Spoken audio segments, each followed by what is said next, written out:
Čaute všetci, vítam vás späť na svojom kanáli. V tomto videu si ukážeme slúchadlá SteelSeries Arctis 3 Bluetooth, niečo si o nich povieme, ukážeme vám neskôr videá, v ktorých je reálne nahraný zvuk cez mikrofóny. Z týchto slúchadiel jednotlivých pripojení, najprv to bude Bluetooth, potom to bude samotný kábel a neskôr to bude kombinácia kábla a Bluetoothu, kde krásne vidno ten rozdiel pripojení a kvality zvuku pri používaní chatu v hrách. To video je skôr určené pre hráčov, ktorí hrajú na mobiloch, respektíve tabletoch, hrajú hry ako PUBG Mobile, možno Fortnite a podobné, kde sa využíva voice chat priamo v hre, ale nie je to bohvie čo pri pripojení cez Bluetooth napríklad. Tak hovoria tam proste klesá a je to hrozné. Prvý môj poznatok je ohľadne pripojenia Bluetoothu.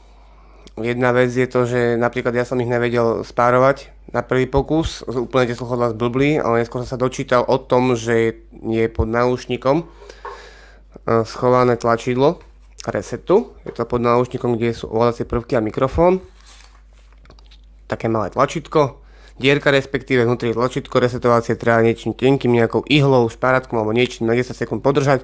Sluchadlá sa zresetujú a následne mne teda to nabehlo, potom už ich odtedy vlastne používam bez problémov, bol to iba jediný problém. Čo sa týka ešte funkcie Bluetooth, trošku ma zaskočila vec, že musím to tlačidlo pri zapínaní Bluetoothu držať 5 sekúnd, až 4 sa zapnú. Horšie je ale to, že keď používam tie sluchadlá na viacerých zariadeniach, tak je tie sluchadlá treba opätovne proste dávať do parovacieho módu, inak sa neprepájajú automaticky samé, ako teda mám skúsenosť zo sluchadiel Sony, že keď proste chcem pripojiť tie sluchadlá na iné zariadenie, tak proste jednoducho si len neberiem v nastaveniach tie sluchadlá v inom zariadení a potom to pekne proste ide. Takisto aj AirPody od Apple, tiež proste jednoducho len zvolím prenos na AirPody na inom zariadení a pekne to pripojí same. Toľko môžem povedať k tomu Bluetoothu. Druhá vec, čo mne osobne trochu prekáža, alebo nie ani mne, ale skôr iným ľuďom, je káblové pripojenie. Na jednej strane je 4-polový 3,5 jack, to je úplne v pohode. To nie je taký problém. Horší problém je na druhej strane, kde je 8-pinový konektor priamo od SteelSeries.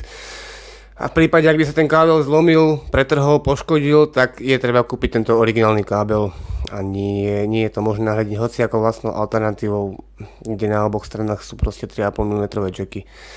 Trošku škoda, podľa mňa teda aspoň. Poďme si pozrieť na tie sluchadlá trochu bližšie. Na tejto strane teda na pravom uchu máme len tlačidlo Bluetooth, ktoré sa vlastne 5 sekundovým podržaním zapnú, pripoja na posledné zariadenie. Na druhej strane je toho trošku viac, vypnutie, zapnutie mikrofónu. Je tu nejaký potenciometer na ovládanie hlasitosti. Trošku je citlivejší, čiže keď si niekedy sluchadlá nasadzujú na hlavu, tak sa stane občas, že si tú hlasitosť stíšim, nechťac, podarí sa.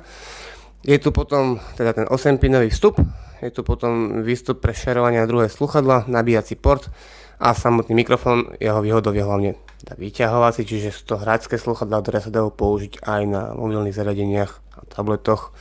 Tieto sluchadlá sú viac platformové. Vynikajúcou vecou na týchto sluchadlách je tento náhlavný most, jednak, že jeden je pevný, ale druhý je takáto guma. A vďaka tejto gume vlastne sú tie sluchadlá veľmi pohodlné, netlačia na hlave, absolútne nejakým spôsobom neobmedzujú. Toto musím proste pochváliť. K tomu tá guma sa dá ešte vymeniť a použiť, dáte nejakú inú gumu z iných Arctis sluchadiel. Sú aj špeciálne pre Arctis 3 a 3 Bluetooth. Priamo na ich stránke dajú sa kúpiť rôzne varianty, ktoré sú celkom pekné. Dajú sa sluchadlá používať aj na počítači. Je tu k tomu kábel, ktorý je v balení. Jeden konektor je na zvuk, druhý je na mikrofón, priamo do zvukovej karty. Klasický vstup tým pádom ten kábel potom sa natiahne nejaké 3-4 metre, čo je super. Čo by som k tomu ešte povedal, možno tie materiály sú také, že strašne to chytá otlačky, špinu, nejaké škrabance. To sa mi tak trošku táto povrchová úprava nepáči, inak si myslím, že celkom v pohode. Ukážem vám o chvíľku videá, v ktorých to bude pekne viditeľné, teda porovnanie toho zvuku, kvality zvuku hlavne a podobne. Takže nech sa páči, prvé video bude čisto na pripojenie Bluetooth. Priamo v tom videu budem prepínať bez chatu s chatom, tam to bude pekne počuteľné.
Teraz si ukážeme druhú ukážku druhého videa, v ktorom bude pripojené cez kábel, taktiež priamo vo videu budem prepínať chat, takže tam tiež bude pozorovateľné tá kvalita zvuku.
V treťom videu sa pozrieme na pripojenie hry cez kábel a komunikácie cez Bluetooth na druhom zariadení.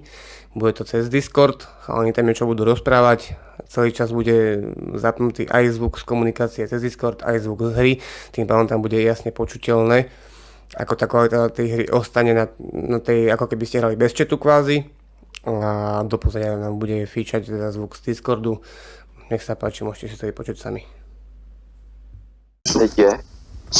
Ne. Tak ty jsi u rodičů a hraješ? No tak ty jsi teda nezdvořák, ale. Kámo, ty bys to udělal stejný, tak ticho, jo? Já to nedělám. Ty nejezdíš k rodičům, že? Ne. To bude ono. Rodiči, nebo konkrétně máma bydlí nějakých, nevím, 200 kiláků ode mě, takže jako tam jen tak jezdit nemůžu. No. No cash, no fresh. Nejde ani o cash, ale jde o to, že s malým jako nový cesty vlakem nebo busem jsou fakt o hubu. No, je to na hovno, tam je lepší auto. A oni mají malý baráček, takže tam celkově jako můžeme jet tak maximálně na 6 hodin na ten má. To oni jezdí tam. Tak kam? Počny. Ty si věříš na počinky, jo? Jo. Tak si zrovna ty, jo? Hrál si s boťákama, jo? Tady máš tady. Já ani nemám k tebe ten gamepad, abych zahrál pořádně. No, jasně. Ty hraješ někdy pořádně?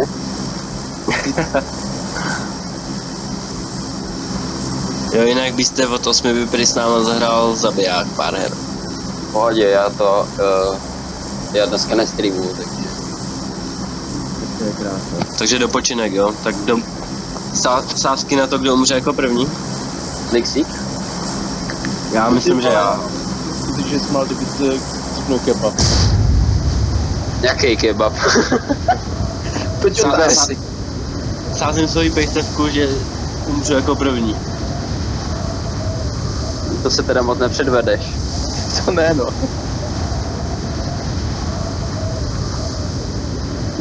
Já mám úplně studený prsty z té klávesnice z toho emulátoru, takže možná chci tu první, jo, easy business, už to tam, jo, super. Koukám, Tak to bych vyhrál tvoji pejsevku.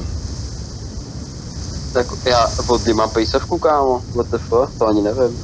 Vejplata od Dixíka, ne? Ještě A jsem jo. já budu posílat v pátek, vám pošlu. Easy business. Zrovna když nemůžu hrát goučka a nemám to do čeho nastrkat. Ne. Máš PUBG, ne? Kam mě to Doufám, že tady kámoš to nenatáčí, abych nebyl rád, kdyby se tohle dostalo někam. Ale ono, do PUBG mě to z nějakého důvodu prostě nejde přes tu pejsovku tam nahrát. Jako upřímně mám jenom kůž a vůbec se s ním necítím dobře, jo. Já mám pistoli. Dixíku, je do tebe týpek. Jo. 2 tady jsou.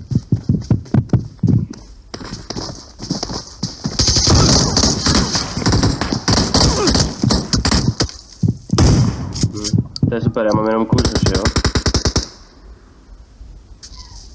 To je já prostě neslyším nic, jo, žádný pohyb. To seš ty vole. Ale víš o tom, že já s tou kuší nic neudělám. Vypadá to, jo. Ježíš, už si mě všimnul. Já čekám, až vyleze. Ježíš, to je nezájem.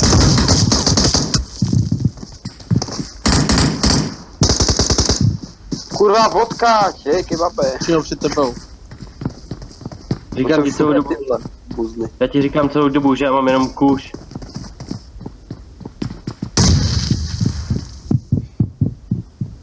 Tak tohle bylo rychlý.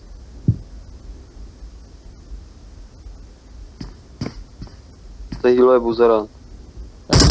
Vypnul ten Discord a zval. Takže tým pádom by sme mali všetky tie porovnávacie videá za sebou. Dúfam, že sa vám páčili, dúfam, že to bolo v dosť dobrej kvalite. Ak sa vám niečo nepáčilo, treba to napísať do komentov pod toto video. Ja sa na to pozriem, skúsim s tým niečo spraviť, prispôsobiť sa vám, zvýšiť tú kvalitu toho hovoru, toho videa samotného, na sebe trochu zapracovať, nejaké strihy a tak ďalej. Ešte by som vám ukázal možno jednu vec, jednoducho vymienenia samotných náušníkov, keďže ja mám k dispozícii aj kožené náušníky, jednoducho sa len stiahnu dole. Tu je taký výrez maličký, tam sa nasadí prvá časť a potom sa jednoducho len zakrúti, pekne natiahne ten po okraj aj na svojom mieste pekne, tým pádom to takto asi nejako vyzerá. Je to úplne jednoduché a pohodlné, je to kožené náušníky sú lepšie pri používaní proste tých sluchadiel vonku, nie doma, doma sa s tým skôr spotíte, viac menej. Čo som ešte chcel povedať je, že som ich skúšal aj na hudbu. Podľa môjho názoru teda na hudbu nie sú, tie sluchadlá použije na hudbu skôr niekto, kto si nepotrpí na kvalitu hudby, keď niekam cestuje nejaké krátke presuny. Takže nič extra, je vidno, že tie sluchadlá sú proste nastavené viac na tú hru, viac na ten voice chat, na tú komunikáciu a tým pádom nejaké extra basy na mobilný zariadeniach sa strácajú. Je to možno aj spôsobené samotným zosilovačom, kto vie. Možno, že aj tam je problém, ale mne osobne tie sluchadlá nesedeli. Možno som len rozmaznaný od svojich sluchadiel, ktoré používam každodenne, keďže používam extra bassy od Sonyčka, tak tam sú basy úplne niekde inde. Možno je to práve týmto spôsobené, netreba tomu dá aj príliš veľkú mieru. Každému vyhovuje samozrejme niečo iné. Takže trošku z rezervou brať moje názory. Je to predsa len moja skúsenosť, môj názor, moje poznatky. Takže ďakujem veľmi pekne za pozornosť. Dúfam, že sa teda video páčilo. Kľudne mi napíšte, ak by ste teda mali záujem o nejaké ďalšie takéto video, obdobné. Napíšte mi tip slúchadiel, ktoré by ste chceli vyskúšať, ktoré by ste chceli vidieť v tomto videu, zrecenzovať. Napíšte mi kľudne nejaké poznatky, čo sa vám páčilo, čo sa vám nepáčilo a ja sa na to potom pozriem. Ďakujem pekne za pozornosť. Čaute.